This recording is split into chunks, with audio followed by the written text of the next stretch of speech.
এই মুহূর্তে সারোয়ার তুষার ভাই কে আমন্ত্রণ জানাচ্ছি কিছু কথা বলার জন্য। তিনি একজন নবীন ভাবুক এবং চিন্তক, তাকে আহ্বান জানাচ্ছি কিছু বক্তব্য রাখার জন্য। সবাইকে ধন্যবাদ এবং শুভেচ্ছা। আমি খুব বেশি কথা বলবো না, খুব অল্প দুই একটা কথা বলবো, কারণ আপনারা যার কথা শুনতে এসছেন তার কথা শোনাটাই ভালো হবে। তারপর আমি যেহেতু ফরাদ ভাইয়ের চিন্তার সাথে অনেক দিন ধরে একসাথে আমরা কাজ করছি, সেইখান থেকে একটা কথা বলি। তার আগে বলি যে আজকের এই সভা, এখানে এইটা একটা ঐতিহাসিক সভা। মানে এটা আমি একদমই একেবারেই আপনাদেরকে খুশি করার জন্য বলছি না, আমি এটা মিন করে বলছি। তার কারণ জাহাঙ্গীরনগর বিশ্ববিদ্যালয়ে আসার ইতিহাস আমার নতুন না, এটা আমার জন্য 1 ঘন্টার দূরত্ব। আমি যেখানে থাকি সেখান থেকে আমি প্রচুর এসেছি।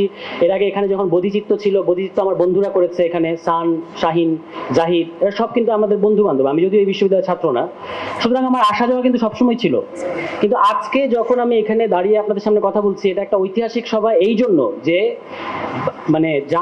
জাহাঙ্গীরনগর বিশ্ববিদ্যালয় এবং বাংলাদেশে যে শক্তি গণ অভ্যুত্থান সৃষ্টি করেছে, গণ অভ্যুত্থানের নেতৃত্ব দিয়েছে, তারা আজকে এই সভা আয়োজন করেছে এবং তারা এই সভায় অংশগ্রহণ করেছে।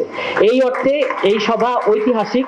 এবং জাহাঙ্গীরনগর বিশ্ববিদ্যালয়ে 15 তারিখে যে অভ্যুত্থান, আমরা তখনই বলাবলি করছিলাম যে ক্যাম্পাস অভ্যুত্থান হিসেবে এটাকে নামকরণ করছিলাম। এবং আপনারা এই ঘটনার মধ্যে ছিলেন, ফলে ঘটনার মধ্যে থাকলে অনেক কিছুই বোঝা যায় না। যে আপনাদের ক্যাম্পাসে যখন কিছু ছাত্রছাত্রী আটকা পড়লো ভাইস চ্যান্সেলরের বাসার বা অফিসের সামনে, এবং রাতে যখন তারা বললেন যে আমরা বিপদে পড়েছি, আপনারা সবাই যেভাবে ঢল নামলো ছাত্রছাত্রী, আমরা সব দেখতে পাচ্ছিলাম। এবং তারপর রাতের বেলা আপনারা যেভাবে আপনাদের ক্যাম্পাসকে আসলে প্রোটেক্ট করলেন, নিজেকে প্রোটেক্ট করলেন, এবং পরের দিন সকল বিশ্ববিদ্যালয়ের ক্যাম্পাস বন্ধ করে দিল শেখ হাসিনার সরকার। তখন আপনাদেরকেও বের করে দিয়েছে এবং আমরা দেখতে পাচ্ছিলাম যে ধোঁয়ার কুণ্ডলীগুলো দেখা যাচ্ছিল, মনে হচ্ছিল যেন ওটা গাজা। এটা বাংলাদেশের কোনো ক্যাম্পাস না, গাজা দেখতে পাচ্ছি আমরা, প্যালেস্টাইন দেখতে পাচ্ছি। তারপর যে আপনারা আবার আপনাদের ক্যাম্পাসকে আবার টেক ওভার করলেন, দ্যাট ওয়াজ হিস্টোরিক। এবং বাংলাদেশ ওই পথ ফলো করেছে, ট্রাস্ট মি, এটা আমি একদমই বানায় বলতেছি না। বাংলাদেশে যদি এই গণ অভ্যুত্থানের ইতিহাস যখন লেখা হবে, ফরাদ ভাই একটু পরে আপনাদেরকে বলবেন যে কেন এই গণ অভ্যুত্থান বাংলাদেশের ইতিহাসে তো বটেই, গত 100 বছরের পৃথিবীর ইতিহাসে একটা অন্যতম সেরা গণ অভ্যুত্থান কিংবা অন্যতম তাৎপর্যপূর্ণ গণ অভ্যুত্থান, কি কারণে, এটা একটু পরে উনি আলোচনা করবেন, আমিও আলাপে ঢুকছি না।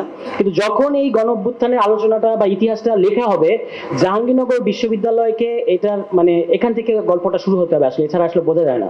জাহাঙ্গীরনগর বিশ্ববিদ্যালয় এবং তারপরে আবু সাইদ, এইগুলোই কিন্তু এই ঘটনাগুলোকে গুণগত কোটা সংস্কার আন্দোলন থেকে এটা যে আসলে ডিফ্যাক্টো আপনারা এক দফা ঘোষণা করেছেন অনেক পরে অগাস্টে এসে, কিন্তু এটা যে ডিফ্যাক্টো এক দফায় চলে গেছে, এটা কিন্তু এই 15 তারিখেই, ঠিক আছে? ফলে এটা খুব ইম্পর্টেন্ট যে সেখানে দাঁড়িয়ে আমি আপনাদের সামনে কথা বলছি। এটা আমার জন্য অত্যন্ত আনন্দের এবং গর্বের, এবং আমি মনে করি এটা একটা ঐতিহাসিক সভায় আমি অংশ নিয়েছি। ইতিহাসের ফুটনোটে হয়তো আমার নামও থাকবে, তো সেই জন্য আমি গর্ববোধ করছি। আমি শুধু দুটো কথা আপনাদেরকে বলবো এই বইয়ের প্রসঙ্গে। একটা হচ্ছে যে গণ অভ্যুত্থান ঘটে গেছে, বাংলাদেশের জনগণ গণ অভ্যুত্থান করে ফেলেছে, আরিফের কথাতেও এটা এসছে, কিন্তু বাংলাদেশের রাজনৈতিক দলগুলোর কিন্তু হুঁশ নাই। বাংলাদেশের যে আওয়ামী লীগের বাইরে যে রাজনৈতিক দলগুলো আছে, যেমন ধরেন বাংলাদেশের প্রধান যে রাজনৈতিক দল বিএনপি, তারা যদি এই গণ অভ্যুত্থানের তাৎপর্যটা বুঝতে পারতো, আমরা অনেক স্বস্তি পেতাম এবং আমাদের অনেক দায়িত্ব, আমরা মনে করতাম যে আমরা অনেক নিরাপদ। কারণ বাংলাদেশের ছাত্র জনতা একটা গণ অভ্যুত্থানের প্রথম ধাপ সম্পূর্ণ করেছে, সেটা হচ্ছে যে ফ্যাসিস্ট হাসিনাকে এই দেশ থেকে তারা পালিয়ে যেতে বাধ্য করেছে। কিন্তু এখনো যেটা আরিফ বলছিলেন যে অনেক কাজ বাকি, এবং আমরা পরিস্থিতিটাই এমন যে আমরা যদি এই আমাদের দ্বিতীয় ধাপে যেটা আমাদের করা দরকার, বাংলাদেশকে একটা গণতান্ত্রিক রাষ্ট্র হিসেবে গঠন করা, এটা যদি আমরা করতে না পারি, আমরা কিন্তু এই প্রথম ধাপ ধরে রাখতে পারবো না। কেন? কারণ আপনারা দেখতে পাচ্ছেন বিএনপি নির্বাচনের নামে একেবারে তার বেহুশ হয়ে গেছে। অর্থাৎ বিএনপি চাচ্ছে যে, আমি জানি না এটা কেন তারা করছে, এবং এই কারণে যে সচিন্তন, ভাব বৈঠকি কিংবা ঢাকা বিশ্ববিদ্যালয়ের যে পাঠচক্র, তারা কেন এত কনসেপচুয়ালি ক্লিয়ার যে তারা বুঝতে পারছে যে একটা গণ অভ্যুত্থানের মধ্য দিয়ে যে গভর্নমেন্ট গঠিত হয়, তাকে আবার আপনি ইলেকশনের হাইকোর্ট দেখানোর কোনো মানে হয় না। কারণ গণ অভ্যুত্থান হচ্ছে আপনি ইলেকশন করে কত পার্সেন্ট ভোট পাবেন? 35% ভোট পাবেন। আপনি দেখেন বিএনপির ইতিহাসে, আওয়ামী লীগের ইতিহাসে যে সমস্ত নির্বাচন তারা জিতেছে, কত পার্সেন্ট ভোট তারা পেয়েছে? এখন তারা গণ অভ্যুত্থানের মধ্য দিয়ে গঠিত একটা সরকার, হ্যাঁ ঠিক আছে, এই সরকারের সমস্ত কিছু পারফেক্ট না, যেভাবে আমরা চেয়েছি সেভাবে হয় নাই। ফরাদ ভাই শুরুর দিন থেকে বলে আসছেন কিভাবে হতে হতো, কিন্তু হয় নাই। স্টিল আরিফের কথার মধ্যে এসছে নিওলিবারেল যে গ্লোবাল সিস্টেমের মধ্যে যে গভর্নমেন্টটা হতে পেরেছে একটা বিপ্লবের মধ্য দিয়ে, এবং সেখানে অভ্যুত্থানকারী শক্তি সরাসরি উপস্থিত আছে, তারা যত তাদের রিপ্রেজেন্টেশন আছে, সেই ধরনের একটা গভর্নমেন্টকে আপনারা 20 দিন যায় নাই বলা শুরু করেছেন ইলেকশন দেন, এবং বলতেছে এই নির্বাচন নাকি গণঅভ্যুত্থানকে বাঁচানোর একমাত্র রাস্তা। অর্থাৎ বিএনপি আগে বোঝে নাই জানুয়ারি মাসে বিএনপি যে রাজনীতি তো টোটালি ফেল করেছে, বিএনপি সহ সকল বিরোধী দলের রাজনীতি ফেল করেছে। তারা যে নির্দলীয় নিরপেক্ষ তত্ত্বাবধায়ক সরকারের অধীনে নির্বাচনের যে রাজনীতি তারা করেছে বাংলাদেশে, এটা ফেল করেছে। বাংলাদেশের মানুষ এটাতে সাড়া দেয় নাই। তাহলে বাংলাদেশের মানুষ কি আওয়ামী লীগের সাথে ছিল? না, ছিল না। কারণ আমরা দেখেছি 7 জানুয়ারিতে বাংলাদেশের মানুষ ভোট কেন্দ্র দিয়ে ভোট দিতে যায় নাই। তাহলে একদিকে ভোট দিতে যায় না, আরেকদিকে বিএনপি সমাবেশে বা বিএনপির আন্দোলনে যোগ দেয়নি। এটার মানে কি? এটা মানে হচ্ছে জনগণের তরফ থেকে একটা ক্লিয়ার মেসেজ ছিল টু দ্য বিএনপি যে ভোটের ইস্যু আপনার ইস্যু, আপনি পাওয়ারে যেতে চান, আপনার নিজেকে অর্জন করতে হবে, আদায় করতে হবে। যদি আদায় করতে পারেন আমি গিয়ে ভোট দিয়ে আসবো, কিন্তু এর জন্য আমি জীবন দেবো না। আমি জীবন দেবো কিসের জন্য? এই যে জুলাই মাসে আমি যে কারণে জীবন দিয়েছি এটার জন্য আমি জীবন দেবো। এই ঘটনা চোখের সামনে থাকার পরেও আমি এটা খুবই ক্ষোভের সাথে বলছি, বিএনপির যদি এখানে কেউ থাকেন এবং যারা এটা পরে শুনবেন, বিএনপির মহাসচিব সহ বিএনপির নেতৃবৃন্দ যে কথাবার্তা বলছেন এটা হচ্ছে গণঅভ্যুত্থানকে আত্মসাৎ করার কথাবার্তা। তারা বাংলাদেশের মানুষের গণঅভ্যুত্থানকে এখন আত্মসাৎ করতে চাচ্ছে। আপনাদের একটু হুঁশে আসা উচিত এবং বোঝা উচিত যে কি করলে আপনাদের এখন দায়িত্ব হচ্ছে ছাত্র জনতা প্রথম ধাপে যে কাজটা করেছে দ্বিতীয় ধাপে সেটাকে প্রোটেক্ট করা। আপনারা গণঅভ্যুত্থানকে প্রোটেক্ট করেন।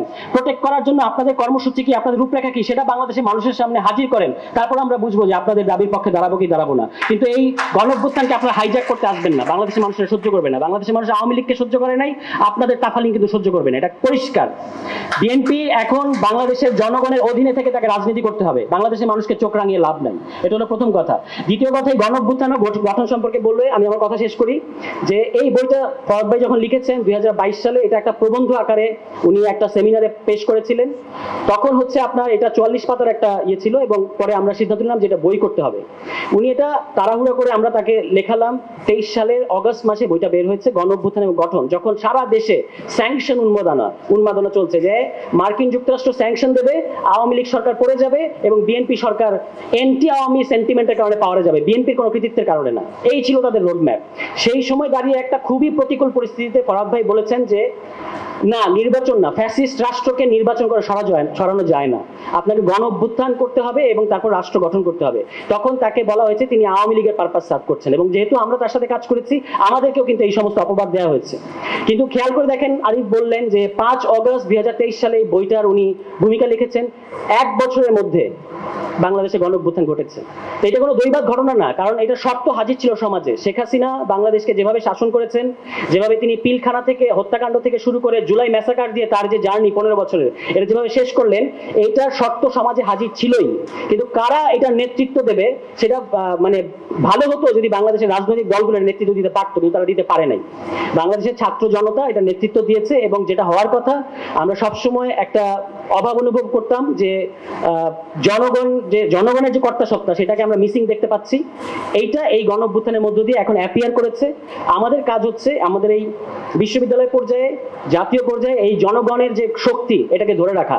এটা কিন্তু আমরা যদি ধরে রাখতে না পারি তাহলে যেটুকু আমরা অর্জন করেছি এটা আওয়ামী লীগ না হলে অন্য কেউ হাইজ্যাক করার জন্য বসে থাকবে। তারা বলবে যে আপনাকে একটা সিম্পল জিনিস বুঝতে হবে, এই সংবিধানকে আমরা বলছি এটা একটা ফ্যাসিস্ট সংবিধান।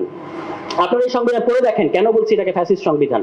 তাহলে এই ফ্যাসিস্ট সংবিধানকে অক্ষুণ্ণ রেখে যারা নির্বাচনে যাওয়ার কথা বলবে তারা ফ্যাসিস্ট শক্তির অংশ, পরিষ্কার। আর তারাই গণতান্ত্রিক শক্তির অংশ যারা এই সংবিধানকে পরিবর্তন করবে একটা গণপরিষদ নির্বাচনের মধ্য দিয়ে। আগে সংবিধান পরিবর্তন হবে, রাষ্ট্র গণতান্ত্রিক হবে, তারপর আপনি নির্বাচনে যান, আপনি দেশ শাসন করেন, সরকারে যান। আমরা তো আপনাকে বাধা দেবো না, আমরা আপনাকে ভোট দিতে চাই। কিন্তু আপনি এই ফ্যাসিস্ট সংবিধানের অধীনে কেন নির্বাচনের কথা বলছেন? এই ফ্যাসিস্ট সংবিধান আর অকার্যকর হয়ে গেছে। এটা শুধু ফরহাদ ভাই বলছেন না, আপনারা সাবেক বিচারপতি এম এ মতিনের কথা দেখেছেন, উনি বলেছেন অভ্যুত্থানের পরে এই সংবিধান অটোমেটিক্যালি অকার্যকর হয়ে গেছে, অটোমেটিক্যালি। এটা আইন শাস্ত্র দ্বারা সিদ্ধ। এবং এই জনগণ যতটুকু এই সংবিধানকে সংরক্ষণ করতে চাইবে ততটুকু এই সংবিধান প্রাসঙ্গিক, বাকিটুকু অপ্রাসঙ্গিক। একদম সিম্পল ব্যাপার। এবং আমি আপনাকে বলি, এই লাস্ট আমার বাক্য, যে এই সংবিধান নিজেই, আমাদের আর অপেক্ষায় নাই, এটা এই সংবিধান নিজেই নিজেকে বাতিল করে দিয়েছে। আপনারা যদি এই সংবিধানের প্রস্তাবনায় ঢোকেন, ওখানে পরিষ্কারভাবে লেখা আছে যে জনগণের সম্মিলিত বা ইচ্ছা ও অভিপ্রায়ের অভিব্যক্তি রূপে সংবিধান। এইটা হচ্ছে কথা। তাহলে জনগণের ইচ্ছা ও অভিপ্রায় আমরা দেখতে পেয়েছি এই জুলাই মাসে, সেটা হচ্ছে কি গণঅভ্যুত্থান। এবং আপনি যদি আবার 7 ধারায় ঢোকেন, সেখানে কিন্তু পঞ্চদশ সংশোধনীর মধ্য দিয়ে সাংবিধানিক পথে ক্ষমতা হস্তান্তরের সকল রাস্তা বন্ধ করে রাখা হয়েছে। তার মানে এই সংবিধান জনগণের ইচ্ছা অভিপ্রায়ের বিরুদ্ধে দাঁড়িয়েছে। সুতরাং এই সংবিধান নিজেই নিজেকে বাতিল করে দিয়েছে, এই সংবিধানের আর কোনো প্রাসঙ্গিকতা নাই। এখন জনগণের যে ইচ্ছা অভিপ্রায় যেটা অলিখিত আছে, অভ্যুত্থানের মধ্য দিয়ে আমাদের ইচ্ছা অভিপ্রায় ব্যক্ত হচ্ছে, আপনারা দেয়ালে ক্যাম্পাসগুলোতে লিখছেন, আমরা ফেসবুকে বলছি, এবং এটা সরকারের উচিত হবে এটাকে আরো কনসলিডেট করা, যে কিভাবে গঠনতান্ত্রিক কাউন্সিলের মধ্য দিয়ে জনগণের কথাগুলো পরবর্তী সংবিধানে ধরে রাখা যায়। সেটার একটা খুবই মানে বহুল চর্চিত পদ্ধতি আছে। কিন্তু বলার কথা হচ্ছে যে সংবিধান নাই কথাটা এরকম নেই, এবং এই সংবিধানের ভেতরে আমাদেরকে আর ঢোকানোর চেষ্টা করবে না। সংবিধান অলরেডি এক্সিস্ট করে, সংবিধান অলরেডি আছে, কারণ আমরা তো আছি। আমরা কি নাই? তাহলে আমরা না থাকলে আবার সংবিধান থাকে না কিভাবে? এটা ফরাদ ভাই বলতেছেন, এটা শুধু ফরাদ ভাই না, এম এ মতিন সাহেব সহ মাজদার হোসেন, তারা এই আইনের লোক, তারা এই কথা বলছেন। তাহলে আমাদেরকে এই সংবিধানের ভেতরে ঢোকাতে চাচ্ছেন, এটা কারা আপনারা যারা আমাদেরকে সংবিধানের ভেতরে এই সংবিধান যেটা আসলে আমরা অভ্যুত্থান করে যাকে বাতিল করেছি তার ভেতরে আমাদেরকে ঢোকাতে চাচ্ছেন কেন? এই জিনিসগুলো আমাদেরকে বুঝতে হবে, এবং আমরা যেন আমাদেরকে যেন কেউ প্রতারিত করতে না পারে।